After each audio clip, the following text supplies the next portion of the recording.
ಸುದ್ದಿಗಳನ್ನು ಒಂದೊಂದಾಗಿ ನೋಡ್ತಾ ಹೋಗೋಣ ಕರ್ನಾಟಕ ಎಕ್ಸ್‌ಪ್ರೆಸ್‌ನಲ್ಲಿ. ಜೆಡಿಎಸ್ ಶಾಸಕರನ್ನ ಕಾಂಗ್ರೆಸ್ಗೆ ಕರೆತರ್ತೇನೆ ಎನ್ನುವ ಸಿಪಿವೈ ಹೇಳಿಕೆಗೆ ಸಚಿವ ದಿನೇಶ್ ಆಕ್ರೋಶವನ್ನು ವ್ಯಕ್ತಪಡಿಸ್ತಾ ಇದ್ದಾರೆ. ಈ ಬಗ್ಗೆ ಒಂದಷ್ಟು ಅಪ್ಡೇಟ್ಸ್ ಸಿಗ್ತಾ ಇದೆ. ಡಿಸೆಂಬರ್ ಬಳಿಕ ಎಲ್ಲ ಬಾಗಿಲು ಬಂದ್ ಆಗಿ ಬಿಜೆಪಿಯಲ್ಲೇ ಒಂದೇ ಬಾಗಿಲಿರುತ್ತೆ ಅಂತ ಹೇಳ್ತಾ ಇದ್ದಾರೆ. ಜೆಡಿಎಸ್ ಶಾಸಕರನ್ನ ಕಾಂಗ್ರೆಸ್ಗೆ ಕರೆತರ್ತೇನೆ ಎನ್ನುವ ಸಿಪಿವೈ ಹೇಳಿಕೆಗೆ ಸಚಿವ ದಿನೇಶ್ ಗುಂಡೂರಾವ್ ರಿಯಾಕ್ಟ್ ಮಾಡಿದ್ದಾರೆ. ಜೆಡಿಎಸ್ನಲ್ಲಿ ಏನಾಗ್ತಾ ಇದೆ ಎಂದು ನಮಗೆ ಗೊತ್ತಿಲ್ಲ. ಈ ಚುನಾವಣೆ ಎಲ್ಲರಿಗೂ ಕೂಡ ಉತ್ತರವನ್ನ ಕೊಟ್ಟಿದೆ ಎಂದಿದ್ದಾರೆ. ಇನ್ನು ಬಿಜೆಪಿಯಲ್ಲೇ ಒಡಕಿದೆ, ಮುಂದೆ ಏನಾಗುತ್ತೆ ಗೊತ್ತಿಲ್ಲ. ಅಲ್ಲದೆ ಜೆಡಿಎಸ್ ಬಿಜೆಪಿಯಿಂದ ಎಷ್ಟು ಜನ ಹೊರಗೆ ಬರ್ತಾರೆ ಗೊತ್ತಿಲ್ಲವೆಂದು ಹೇಳಿದ್ದಾರೆ. ನೋಡಿ, ಈಗ JDS ಅಲ್ಲಿ ಏನಾಗುತ್ತೋ ನನಗೆ ಗೊತ್ತಿಲ್ಲ. ಆದರೆ ಈ ಚುನಾವಣೆ ಎಲ್ರಿಗೂ ಕೂಡ ಉತ್ತರ ಕೊಟ್ಟಿದೆ ಅಲ್ವಾ.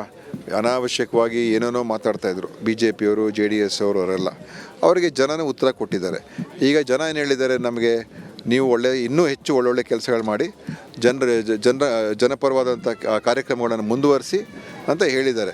ಇವರು ಬರೀ ಸುಳ್ಳಿನ ಪ್ರಚಾರಗಳು ಹಿಡ್ಕೊಂಡು ಏನು ಇಲ್ಲದೇ ಇರತಕ್ಕಂಥ ಆಧಾರರಹಿತವಾದಂಥ ಆಪಾದನೆಗಳು ಮಾಡ್ಕೊಂಡು ತಿರುಗಾಡ್ಕೊಂಡಿದ್ರು.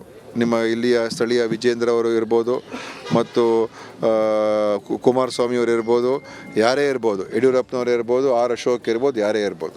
ಈಗ ಅದೆಲ್ಲ ಕೂಡ ಈಗ ವಕ್ಫ್ ಇಶ್ಯೂ ತೊಗೊಂಡಿದ್ರು, ಮೂಡ ಇಶ್ಯೂ ತೊಗೊಂಡಿದ್ರು, ಎಲ್ಲ ಏನೇನು ಬೇಕು, ಯಾವ ರೀತಿ ಗೊಂದಲ ಸೃಷ್ಟಿ ಮಾಡಬೇಕು ಅದೆಲ್ಲ ಮಾಡಿದ್ರು. ಆದರೆ ಈಗ ಯಾವುದು ಕೂಡ ಅದರ ಒಂದು ಅವರ ಏನು ಕೂಡ ಸಾಧನೆ ಮಾಡೋಕ್ಕಾಗಲಿಲ್ಲ. ಈಗ ಅವರಲ್ಲೇ ಒಡಕಿದೆ. ಡಿಸೆಂಬರ್ ಬಳಿಕ ಎಲ್ಲಾ ಬಾಗಿಲು ಬಂದ್ ಆಗಿ ಬಿಜೆಪಿಯಲ್ಲಿ ಒಂದೇ ಬಾಗಿಲಿರುತ್ತೆ ಎಂಬ ವಿಜಯೇಂದ್ರ ಹೇಳಿಕೆಗೆ ಬಸವನಗೌಡ ಯತ್ನಾಳ್ ಪ್ರತಿಕ್ರಿಯೆ ಕೊಟ್ಟಿದ್ದಾರೆ. ಯಾದಗಿರಿಯಲ್ಲಿ ಬಿಜೆಪಿ ಶಾಸಕ ಬಸವನಗೌಡ ಪಾಟೀಲ್ ಯತ್ನಾಳ್ ಈ ಬಗ್ಗೆ ಮಾತನಾಡಿದ್ದಾರೆ. ಉತ್ತರ ಕರ್ನಾಟಕದವರಿಗೆ ಒಗಟು ಮಾತಿನ ಅರ್ಥ ಗೊತ್ತಾಗೋದಿಲ್ಲ, ಅದು ಸಿಟಿ ರವಿ ವಿಜಯೇಂದ್ರ ಅವರಿಗೆ ಮಾತ್ರ ಗೊತ್ತಾಗುತ್ತೆ. ಬಿಜೆಪಿ ಪಕ್ಷದ ಕಾರ್ಯಕರ್ತರು ಎಲ್ಲಾ ಕಡೆಗೆ ಬಂದಿದ್ದಾರೆ, ನಾವು ಬಿಜೆಪಿ ಕಟ್ಟಿ ಬೆಳೆಸಿದ್ದೇವೆ, ಈ ಬಗ್ಗೆ ನಾನು ಯಾವುದೇ ಕಮೆಂಟ್ ಮಾಡೋದಿಲ್ಲ ಅಂತ ಹೇಳಿದ್ದಾರೆ. ಡಿಸೆಂಬರ್ 5ರಂದು ಹಾಸನದಲ್ಲಿ ಸಿದ್ದರಾಮಯ್ಯ ಸ್ವಾಭಿಮಾನಿ ಜನಾಂದೋಲನ ಸಮಾವೇಶ ನಡೆಯಲಿದ್ದು, ಈ ಹಿನ್ನೆಲೆ ಮೈಸೂರಿನಲ್ಲಿ ಅಹಿಂದ ಸಮುದಾಯಗಳ ಪೂರ್ವಭಾವಿ ಸಭೆ ಜರುಗಿದೆ. ಕುರುಬರ ಸಂಘದ ಮಾಜಿ ಅಧ್ಯಕ್ಷ ಸುಬ್ರಹ್ಮಣ್ಯ ನೇತೃತ್ವದಲ್ಲಿ ಮೈಸೂರಿನ ಯಾದವಗೊಲ್ಲ ಸಮುದಾಯ ಭವನದಲ್ಲಿ ಸಭೆ ನಡೆಯಿತು. ಸಮಾವೇಶಕ್ಕೆ ಹೆಚ್ಚಿನ ಜನ ಕರೆತರೋದಕ್ಕೆ ಸಭೆಯಲ್ಲಿ ತೀರ್ಮಾನ ಕೂಡ ಮಾಡಲಾಗಿದ್ದು, ಸಮಾವೇಶಕ್ಕೆ ವಿವಿಧ ಪ್ರಗತಿಪರ ಸಂಘಟನೆಗಳು ಬೆಂಬಲವನ್ನು ಸೂಚಿಸಿವೆ. ಶಿವಮೊಗ್ಗ ಜಿಲ್ಲೆಯ ಮಂಗನ ಕಾಯಿಲೆ ಪೀಡಿತ ಪ್ರದೇಶಗಳಿಗೆ ಸಚಿವ ದಿನೇಶ್ ಗುಂಡೂರಾವ್ ಭೇಟಿಯನ್ನ ನೀಡಿದ್ದಾರೆ.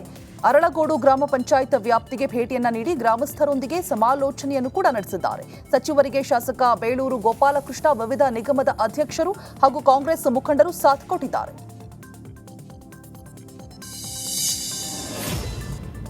ಶಿವಮೊಗ್ಗ ಪ್ರವಾಸದಲ್ಲಿರುವ ಆರೋಗ್ಯ ಸಚಿವ ದಿನೇಶ್ ಗುಂಡೂರಾವ್ ಸರ್ಕಾರಿ ಆಸ್ಪತ್ರೆಯೊಂದಕ್ಕೆ ದಿಢೀರ್ ಭೇಟಿ ಕೊಟ್ಟಿದ್ದಾರೆ. ಸಾಗರದ ಸರ್ಕಾರಿ ಆಸ್ಪತ್ರೆಗೆ ಭೇಟಿಯನ್ನ ನೀಡಿ ಪರಿಶೀಲನೆಯನ್ನು ಕೂಡ ನಡೆಸಿದ್ದಾರೆ. ನಂತರ ಮಂಗನ ಕಾಯಿಲೆ ನಿಯಂತ್ರಣ ಮತ್ತು ತಡೆಗಟ್ಟುವ ಕುರಿತು ಅಧಿಕಾರಿಗಳೊಂದಿಗೆ ಸಭೆ ನಡೆಸಿದ್ರು. ಮಂಗನ ಕಾಯಿಲೆ ಹೆಚ್ಚು ಹರಡದಂತೆ ಕ್ರಮ ಕೈಗೊಳ್ಳುವಂತೆ, ಜನರಿಗೆ ಈ ಬಗ್ಗೆ ಜಾಗೃತಿ ಕೂಡ ಮೂಡಿಸುವಂತೆ ಅಧಿಕಾರಿಗಳಿಗೆ ಸೂಚನೆ ಕೊಟ್ಟಿದ್ದಾರೆ. ಈ ಸಂದರ್ಭದಲ್ಲಿ ಸಾಗರ ಶಾಸಕ ಬೇಳೂರು ಗೋಪಾಲಕೃಷ್ಣ ಸೇರಿದಂತೆ ಆರೋಗ್ಯ ಇಲಾಖೆಯ ಹಿರಿಯ ಅಧಿಕಾರಿಗಳು ಉಪಸ್ಥಿತರಿದ್ದರು. ತದನಂತರ ಸೊರಬದ ಆಸ್ಪತ್ರೆಗೂ ಕೂಡ ಭೇಟಿಯನ್ನ ನೀಡಿ ಪರಿಶೀಲನೆಯನ್ನ ಮಾಡಿದ್ದಾರೆ.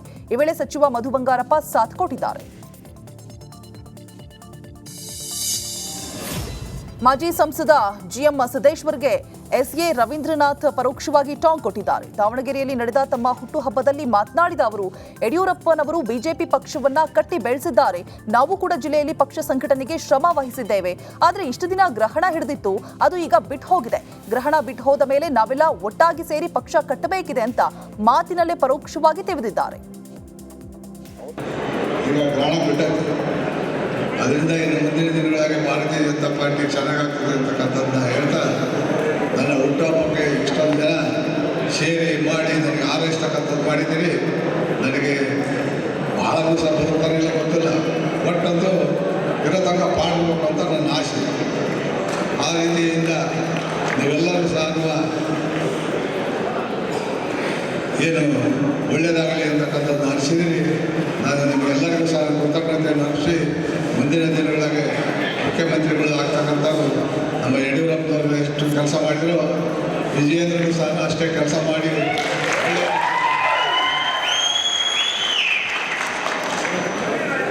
ಕರ್ನಾಟಕದಾಗೆ ಮುಂದಿನ ದಿನಗಳಿಗೆ ಭಾರತೀಯ ಭಾರತೀಯ ಜನತಾ ಪಾರ್ಟಿಯ ಶಕ್ತಿ ಜಾಸ್ತಿಯಾಗಿ ಮೆಜಾರಿಟಿ ಬಹುಮತ ಬರ್ತಕ್ಕಂಥದ್ದಾಗ್ತದೆ ಅಂತಕ್ಕಂಥದ್ದಕ್ಕೆ ನಮ್ಮ ಚಿಂತನೆಯನ್ನು ಮಾಡಿದ್ದೀವಿ. ಆ ರೀತಿ ಆಗಲಿ ಅಂತಕ್ಕಂಥದ್ದು ಆಶಿಸಿ ನೀವೆಲ್ಲರೂ ಸಹ ನನಗೆ ಆರೈಸಲಿಕ್ಕೆ ಬಂದವರಿಗೆ. ಸಚಿವ ಜಮೀರ್ ಆಪ್ತ ಎಸ್ಎ ಖಾದರ್ಗೆ ಸರ್ಕಾರಿ ವಕೀಲ ಹುದ್ದೆ ಒಲಿದಿದೆ. ವಿಜಯಪುರ ಹಿರಿಯ ಶ್ರೇಣಿ ನ್ಯಾಯಾಲಯಕ್ಕೆ ಅಪರ ಸರ್ಕಾರಿ ವಕೀಲ ಹುದ್ದೆಗೆ ನೇಮಕಗೊಂಡಿದ್ದಾರೆ. ಹಲವು ಕ್ರಿಮಿನಲ್ ಮೊಕದ್ದಮೆ ಹೊಂದಿರುವ ವಕೀಲ ಖಾದರ್ಗೆ ಸರ್ಕಾರಿ ಹುದ್ದೆ ಸಿಕ್ಕಿರೋದು ಹಲವು ಚರ್ಚೆಗೆ ಗ್ರಾಸವಾಗಿದೆ. ಈ ಬಗ್ಗೆ ಪ್ರತಿಕ್ರಿಯಿಸಿರುವ ಖಾದ್ರಿ, ನಾನು ಆರೋಪಿಯಷ್ಟೇ ಅಪರಾಧಿಯಲ್ಲ, ಕಾನೂನು ಪ್ರಕಾರವೇ ನನಗೆ ಸರ್ಕಾರ ಹುದ್ದೆ ಕಲ್ಪಿಸಿದೆ ಎಂದಿದ್ದಾರೆ. ಯಾವುದು ಎಲ್ಲಿಯೂ ಇಲ್ಲೇ ಇಲ್ಲ, ಮಾಡಬೇಕಂತೂ ಎಲ್ಲಿಯೂ ಇಲ್ಲೇ ಇಲ್ಲ. ಆಯಾ ನಗರ ಆಯಾ ಜಿಲ್ಲೆಯಲ್ಲಿ ವಕೀಲ ವೃತ್ತಿ ಮಾಡ್ಕೋತ ಬಂದಿದ್ದ ನ್ಯಾಯವಾದಿಗಳಲ್ಲಿ ಒಳ್ಳೆ ಎಕ್ಸ್ಪೀರಿಯನ್ಸ್ ಹೊಂದಿದವರು ಮತ್ತು ಒಳ್ಳೆ ನಾಲೇಜ್, ಕಾನೂನು ಬಗ್ಗೆ ಒಳ್ಳೆ ನಾಲೇಜ್ ಇದ್ದವ್ರನ್ನೂ ಸರ್ಕಾರ ನೇಮಕ ಮಾಡ್ತದೆ. ಸರ್ಕಾರಕ್ಕೆ ಯಾವಾಗ ಅವಶ್ಯಕತೆ ಇರ್ತದೆ ಅವಾಗ ಸರ್ಕಾರ ನೇಮಕ ಮಾಡ್ತಿರ್ತದೆ. ಎಲ್ಲಿಯೂ ಇಲ್ಲೇ ಇಲ್ಲ. ಮುಡಾ ಹಗರಣ ಸಂಬಂಧ ಹೈಕೋರ್ಟ್ ವಿಚಾರಣೆಯನ್ನ ಡಿಸೆಂಬರ್ 10ಕ್ಕೆ ಮುಂದೂಡಿದೆ. ಡಿಸೆಂಬರ್ 10ರ ಮಧ್ಯಾಹ್ನ 2:30ಕ್ಕೆ ವಿಚಾರಣೆಯನ್ನ ಮುಂದೂಡಲಾಗಿದೆ. ಲೋಕಾಯುಕ್ತ ಪೊಲೀಸರು ತನಿಖಾ ವರದಿಯನ್ನ ತಂದಿದ್ರೂ ಕೋರ್ಟ್ಗೆ ಸಲ್ಲಿಸಿಲ್ಲ. ಪ್ರಕರಣವನ್ನ ಸಿಬಿಐಗೆ ವಹಿಸುವಂತೆ ಕೋರಿ ಸಾಮಾಜಿಕ ಕಾರ್ಯಕರ್ತ ಸ್ನೇಹಮಯಿ ಕೃಷ್ಣ ಕೋರ್ಟ್ನಲ್ಲಿ ಅರ್ಜಿಯನ್ನ ಸಲ್ಲಿಸಿದ್ದಾರೆ. ಚಿತ್ರದುರ್ಗದ ರೇಣುಕಾಸ್ವಾಮಿ ಕೊಲೆ ಕೇಸ್ನ 2ನೇ ಆರೋಪಿ ನಟ ದರ್ಶನ್ ಜಾಮೀನು ಅರ್ಜಿ ಮುಂದೂಡಿಕೆಯಾಗಿದೆ. ಹೈಕೋರ್ಟ್ ನ್ಯಾಯಮೂರ್ತಿ ವಿಶ್ವಜಿತ್ ಶೆಟ್ಟಿ ಅವರಿದ್ದ ಏಕಸದಸ್ಯ ಪೀಠ ದರ್ಶನ್ ಬೇಲ್ ಅರ್ಜಿ ವಿಚಾರಣೆಯನ್ನ ನವೆಂಬರ್ 28ಕ್ಕೆ ಮುಂದೂಡಿದೆ. ಉಡುಪಿ ನಗರದಲ್ಲಿ ಕಳೆದ 1.5 ವರ್ಷದಿಂದ ಮನಬಂದಂತೆ ತಿರುಗಾಡ್ತಾ ಇದ್ದ ವ್ಯಕ್ತಿಯನ್ನ ರಕ್ಷಣೆ ಮಾಡಲಾಗಿದೆ. ಮಾನಸಿಕ ಅಸ್ವಸ್ಥತೆಯಿಂದ ಬೀದಿ ಪಾಲಾಗಿದ್ದ ಬಿಎಸ್ಸಿ ಪದವೀಧರರನ್ನ ವಿಶು ಶೆಟ್ಟಿ ಅಂಬಾಲಪಾಡಿ ಎಂಬುವವರು ರಕ್ಷಣೆ ಮಾಡಿದ್ದಾರೆ. ಮಂಜೇಶ್ವರದ ದೈಗೋಳಿಯ ಶ್ರೀ ಸಾಯಿ ಸೇವಾಶ್ರಮಕ್ಕೆ ಸೇರಿಸಿದ್ದಾರೆ. ಮಲ್ಪೆ ಪಂದುಬೆಟ್ಟುವಿನ ಪ್ರಶಾಂತ್ ಸಾಲಿಯಾನ್ ಪ್ರತಿಭಾವಂತ ವ್ಯಕ್ತಿಯಾಗಿದ್ದಾರೆ. ಯಾವುದೋ ವಿಷಯಕ್ಕೆ ಮನನೊಂದು ಮಾನಸಿಕ ಅಸ್ವಸ್ಥರಾಗಿ ಚಿಕಿತ್ಸೆಯನ್ನ ಪಡೆಯದೆ ಬೀದಿ ಪಾಲಾಗಿದ್ರು. ಸಾರ್ವಜನಿಕರ ವಿನಂತಿಯ ಮೇರೆಗೆ ವಿಶು ಶೆಟ್ಟಿ ರಕ್ಷಿಸಿ ಜಿಲ್ಲಾ ಆಸ್ಪತ್ರೆಯಲ್ಲಿ ಪ್ರಥಮ ಚಿಕಿತ್ಸೆಯನ್ನ ಕೊಡಿಸಿ ಆಶ್ರಮಕ್ಕೆ ಬಿಟ್ಟು ಬಂದಿದ್ದಾರೆ. ಕ್ಯಾಪ್ಟನ್ ಅರ್ಜುನ್ ಕೊಂದಿದ್ದು ಯಾರು? ಅವ್ರ ನರೇಟಿವ್ ಎಲ್ಲಿ ತಂದಿಟ್ಟಿದ್ದಾರೆ ಅಂತಂದ್ರೆ ಸಂಪತ್ತನ್ನ ಹಂಚಿಬಿಡೋದು ಅಂತ. ಇದು ಸ್ಟುಡಿಯೋ ಟಿಪ್ಪು ಜಯಂತಿ ಮಾಡಕ್ಕೆ ಅವ್ರಿಗೆ ಖಂಡಿಸಿದ್ರು. Very nice. ಯಾರು ತಪ್ಪು ಮಾಡಿರೋದಿಲ್ಲಿ? ಓಲೈಕೆ ಹೇಳಿಕೆ ಇದು ಅಂತ ಹೇಳಿ ಯಾಕೆ ಪರಿಗಣಿಸಬಾರದು? I.N.I. ವೇದಿಕೆ ಇದು ಫೋಟೋ ಎಲ್ರದ್ದು ಒಂದು ಟೈಮ್ ನಿಮ್ಮ ಸಮಯ ಮುಗಿದಿದೆ. ಅವ್ರು ಹೇಳಕ್ಕಿಂತ ಮುಂಚೆನೆ ಹೇಗೆ ಪ್ರತಾಪ್ ಸಿಂಹ ಪಾಸ್ ಕೊಟ್ಟಿದಂತ ಆಗ್ಲಿ ಡಿಕ್ಲೇರ್ ಆಗೋಗಿತ್ತು ಅಂತ ನನಗೊಂದು ಡೌಟ್ ಬಂತು.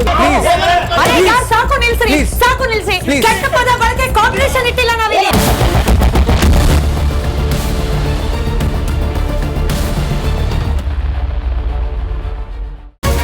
ರಿಪಬ್ಲಿಕ್ ವರ್ಡ್ ಆಪ್ ಇದು ಕೇವಲ ಅಪ್ಲಿಕೇಶನ್ ಅಲ್ಲ, ಸಮಗ್ರ ಸುದ್ದಿಗಳ ಸಂಪರ್ಕ ಮಾರ್ಗಕ್ಕೆ ಕ್ರಾಂತಿಕಾರಿ ಬದಲಾವಣೆ. ರಿಪಬ್ಲಿಕ್ ವರ್ಡ್ ಆಪ್ ಕೇವಲ ಸುದ್ದಿ ಅಪ್ಲಿಕೇಶನ್ ಪರಿಚಯಿಸ್ತಾ ಇಲ್ಲ, ಬದಲಾಗಿ ಡಿಜಿಟಲ್ ಸುದ್ದಿ ಬಳಕೆಯ ಹೊಸ ಯುಗಕ್ಕೆ ನಾಂದಿ ಹಾಡ್ತಾ ಇದೆ. ಇದೊಂದು ಬ್ರೇಕಿಂಗ್ ನ್ಯೂಸ್, ಪ್ರಭಾವಶಾಲಿ ಕಾರ್ಯಕ್ರಮಗಳಿಗೆ ಗಟ್ಟಿಯಾದ ನ್ಯೂಸ್.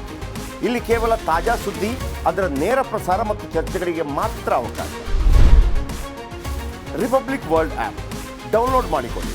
ಗೂಗಲ್ ಪ್ಲೇ ಸ್ಟೋರ್ ಮತ್ತು ಆಪಲ್ ಆಪ್ ಸ್ಟೋರ್ನಲ್ಲಿ ಲಭ್ಯವಿದೆ.